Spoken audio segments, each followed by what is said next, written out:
Welcome back to the Alita Reynolds Show. Today we're talking about Revelation 4:1. I'm just going to start right out reading this scripture. Then as I looked, I saw a door standing open in heaven, and the same voice I had heard before spoke to me like a trumpet blast. The voice said, and this is the key phrase right here, "Come up here and I will show you what must happen after this." I love this scripture and I want to dig into what this looks like for us practically in everyday life. We're going to start out with this visual. You have two choices, okay? I'm going to give you two choices of what you would prefer to have your life look like. And it's a mindset, it's a perspective on how you live out your life. We are called to live in the kingdom realm, the heavenly realm, while here on earth. So I'm going to give you two options. Okay, here's option one. Option one, and I got this visual, just work with me here, okay? I got this visual of this cartoon man. And this cartoon man, I want you to just draw a picture in your mind of this guy. He has short little arms, and he has short little legs. And for some reason, I don't know why, but he has like 3 or 4 pieces of hair coming out the top of his head. Okay, get a picture of him. And then I want you to think about the Eiffel Tower. On the top of the Eiffel Tower, there's a steeple at the very top. And this cartoon man decided he wanted to go to the top of the Eiffel Tower. And once he got up there, he decided to hold on for dear life, holding on to that steeple. Well, he has short arms, he has short legs, and not much hair, and he's holding on to this steeple as much as he can with every ounce of strength that he has so that he can stay up there. So that's option one. Okay, now option two is this. I want you to picture a mountain, like the most vast mountain that you could think of. And at the top of the mountain, it has been cut off into a level plateau. It's level, it's smooth at the top, and it's vast. You can move about with ease at the top of this beautiful plateau, a beautiful mountain. And I think about moving about with ease as a dancer dances freely. I'm not much of a dancer. So for me to get this visual, I'm not sure why. I'm not sure why I thought of this cartoon man, and I'm not sure why I thought about dancing freely on top of a plateau, but these are the visuals that I had. I want you to think about, do you want to be holding on for dear life, gripping at the top of the Eiffel Tower, holding on for dear life so that you can be elevated into these places, or do you want to be over here on this vast plateau, freely dancing about, way up there? So the scripture says, come up here. Here's the thing, is that Satan or the world or your fleshly desires, however you want to describe it, that's this choice. Clearly, we all know this, right? You have to work really hard. It's overwhelming. It causes anxiety and stress and worry. And then over here, when you live in God's will, you live into the kingdom realm. You live in the heavenly realm. You're living into God's will. You're choosing to live a life that you can freely dance about.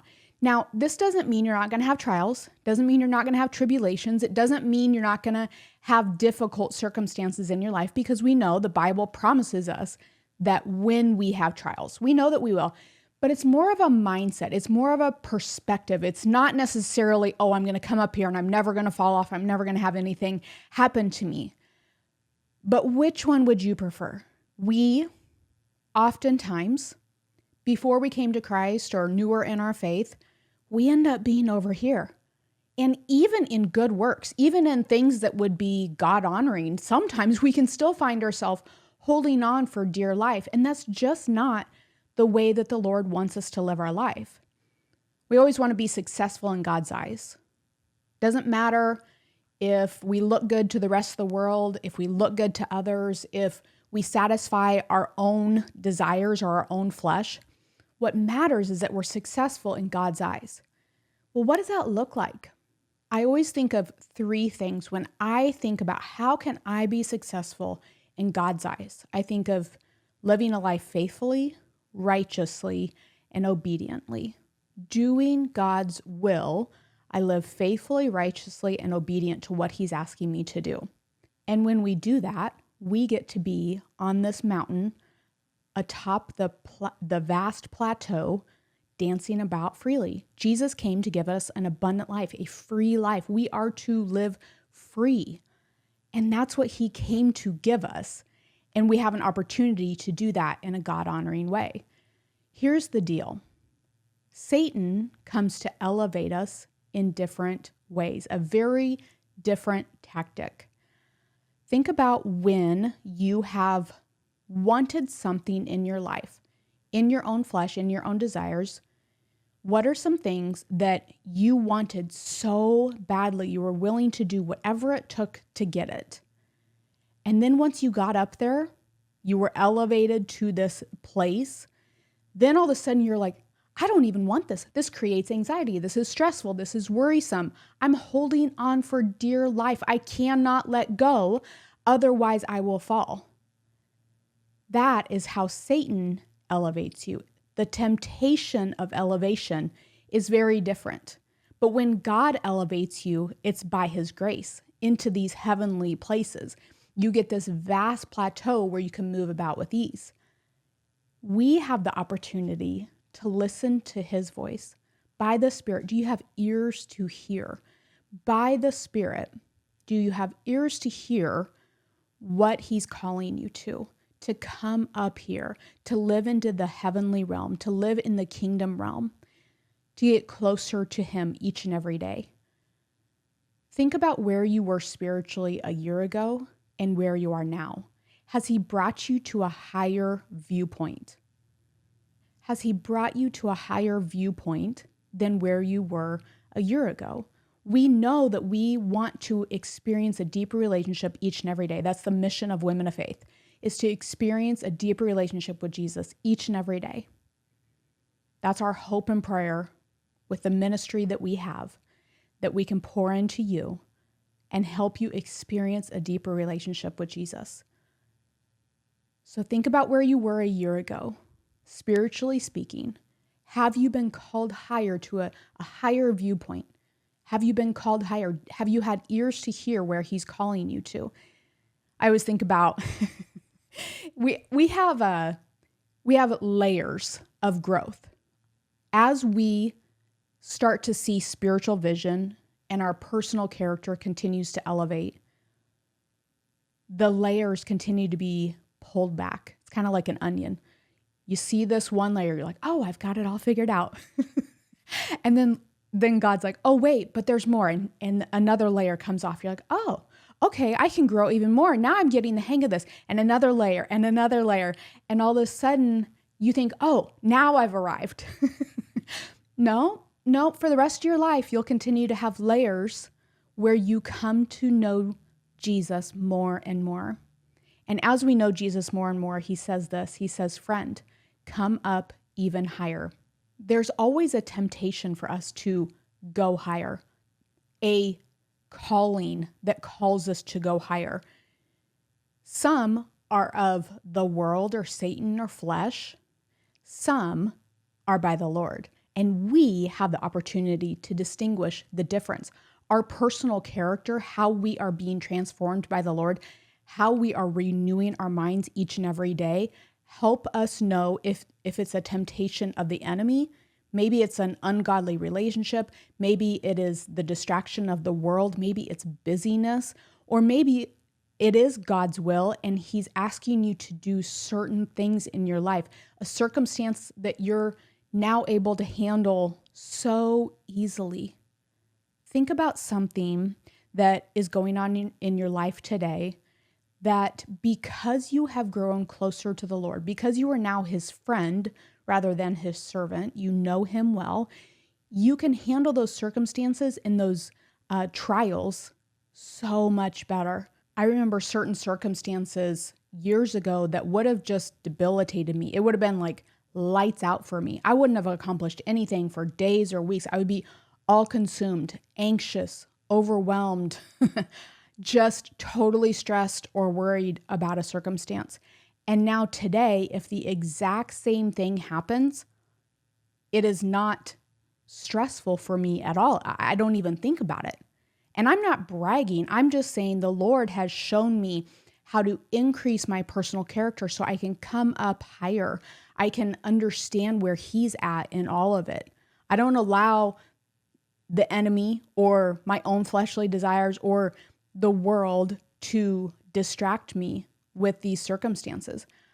I know that I only control 3 things: my thoughts, my words, and my actions. And I'm able to say, okay, Lord, show me what you want me to do in this circumstance. Give me the wisdom. Give me the discernment.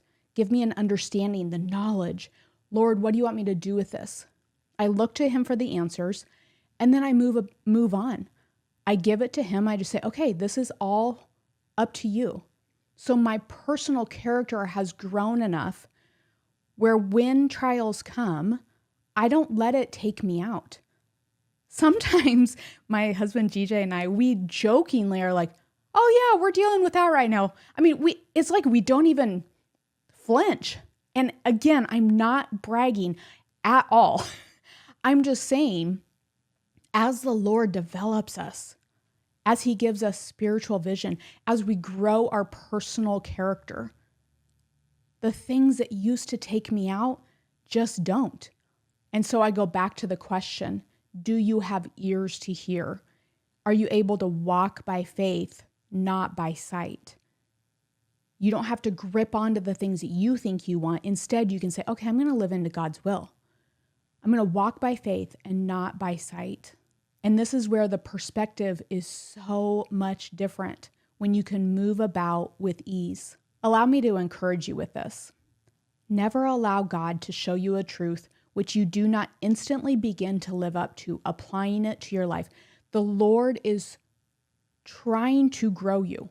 Do you have ears to hear? Are you going to listen to Him? He's showing you a truth. Are you going to apply it to your life? Hey, I've been there and I haven't listened. I'm sure you have too. Can you say, oh, the Lord just showed me a truth and I'm instantly going to live up to that because I want to come up here? The scripture says this, then as I looked, I saw a door standing open in heaven, and the same voice I had heard before spoke to me like a trumpet blast. The voice said, come up here and I will show you what must happen after this. The door is standing wide open for us to come up here into the kingdom realm, into the heavenly realm, be closer to Him, to be His friend. Do you have ears to hear? Will you listen to His truths and do what He's asking you to do? There's a scripture, it says, shall I hide from Abraham what I'm doing? It's Genesis 18:17. And when I read that the first time, I was like, what does that really mean? Here's the thing. The Lord won't show you what is going to happen in your life or His next steps, His plan for you, if you're not ready. So it says, shall I hide from Abraham what I am doing? So God was asking the question, is Abraham ready to hear what I have planned for him? You know, it took Abraham and Sarah 25 years to have Isaac. He had to wait and wait and wait for Abraham to develop into what he needed him to be. And remember, in the meantime, they tried to take it upon themselves. They're like, oh, we want to have a child, so we're going to come over here. We're going to take it into our own hands. We're going to grip onto it with our own strength. We're going to make it happen. We're going to take it into our own hands. And the Lord's like, no, that's not the plan. That's not my will for your life. Do you have the patience? Love is patient. Fruit of the Spirit is patient. We all want this instant gratification. We want things to happen now. And I've said this in previous episodes, but the Lord works more in decades than He does in years, and definitely more than He does in months. Sometimes we get this spiritual vision, or we think we're going in a certain way, and we're like, oh, well, let's be here right now. That's not how it works. It takes time. The Lord wants to elevate you. He has a calling on your life. Do you have ears to hear what that is? Are you willing to be faithful, righteous, and obedient, to be successful in His eyes so that he can show us. God has to hide from us what he does until, due to the growth of our personal character, we get to the level where he is, and then he's able to reveal it. Proverbs 25:2 says this, "It is God's privilege to conceal things and the king's privilege to discover them." Here's another scripture that goes right along with this. Proverbs 3:5-6, and I know you've heard it before, but I want you to think about it in this context. Lean not on your own understanding. Here's the scripture. Trust in the Lord with all your heart. Lean not on your own understanding. In all your ways acknowledge him, and he shall direct your path. Leaning means to trust. Have you ever done a trust fall? Maybe you did it like church camp, or I don't know, just with your friends, where you put your arms out and you fall back and you're like, I hope they catch me.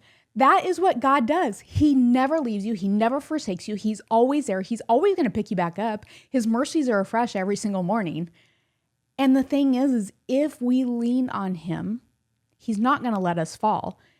But it says, trust in the Lord with all your heart and lean not on your own understanding.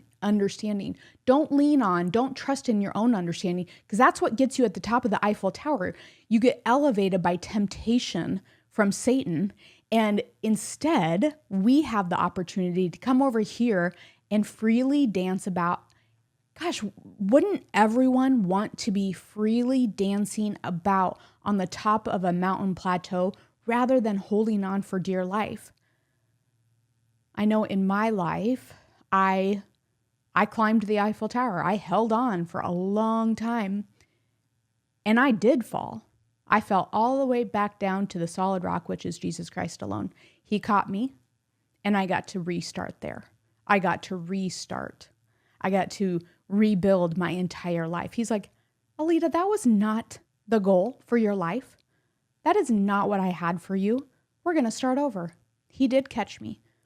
He was merciful. He was gracious. He was forgiving. And then I got to rebuild a life that was pleasing to him. I had to grow in my own personal character so that I could come up higher and be elevated by his will.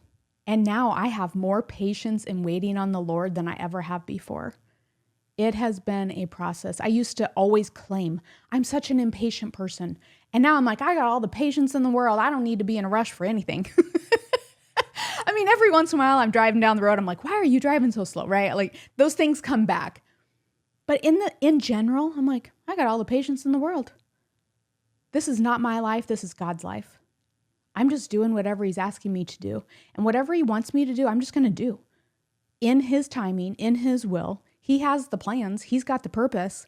And I'm just going to come up here, live in the heavenly realm, be with him, live into his will, because the door is open to enter. Isn't that so beautiful? We don't have to knock any doors down. We don't have to climb out the windows. The door is wide open for us to come up here. There is no chaos. There is no confusion. It is clear. There's a worship song. It's called "Come Up Here." Take a listen. It's a beautiful song. In there's lyrics. There is no chaos or confusion. It is clear. God is a God of order, of clarity. If you feel like you're in this constant state of chaos or confusion, you're holding on to the steeple. You are. You have an opportunity to live with clarity, with ease, to move about with freedom, freely dancing. You have that opportunity. If this episode has helped you, would you share it with a friend? I'd love for you to also just share in the comments on the YouTube comments, just your takeaways from this episode. I'll personally respond to you. I just am so curious. What are some of the takeaways that you're receiving from this episode and even the Alita Reynolds show in general? If you've listened to other episodes, let me know your takeaways. I want to finish up this episode with just a few questions. Have you heard God say, come up higher? Not necessarily audibly, but to the innermost part of your character. Do you hear the Spirit within you? Do you have ears to hear? And then the last question I have for you is, how could your perspective and actions shift to come up even higher and move with ease? You can share those in the comments. my heart for you, my prayer for you is that you get away with the Lord, spend some time reflecting, think through what I just shared with you. You just listened to me. Now listen to the Lord. What does He have for you? You can check out all the details in the guide that we have provided. Go ahead and download that. And there's the scripture is in there. Some of the quotes are in there, some of the takeaways, and then the questions. You can get away with the Lord. I know that it will benefit you, that you have the opportunity to come up higher. If you haven't listened to my previous episode, I so encourage you to, because it goes along with this episode. It's called Don't Settle for the Cottage, Let God Build the Palace.